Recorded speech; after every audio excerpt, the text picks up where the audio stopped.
Pasintabi po at medyo maselan po ang susunod na video na inyong mapapanood. Ito po, sa kuha ng ilang netizen, unang makikita ang isang lalaki na katabi ng isang buwaya sa loob mismo ng kulungan nito sa Barangay Lai sa bayan ng CI, Zamboanga, Sibugay. Habang ang mga tao sa paligid ay nagsisigawan para paalisin ang lalaki. Pero ilang minuto pa ay biglang inatake na ng buwaya ang lalaki kung saan makikitang kinagat ang isang hita nito.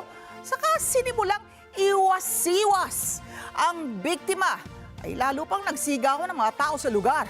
Sa bawat kilos ng buwaya na tila unti-unting binabalian ng buto ang lalaki na pilit na kumakawala. Tumagal pa ng halos isang oras bago po nailigtas ng hindi rin na nagpakilalang caretaker ng buwayang si Lalay. Ito pong lalaki na agad namang dinala sa pagamutan. Sa ngayon, palaisipan pa rin kung bakit pumasok at nilapitan ng biktima ang buwaya. Gayong alam naman ito ang mga patakaran sa crocodile cage. Inaalam pa rin ng mga otoridad kung sino ang maaaring managot sa naturang insidente.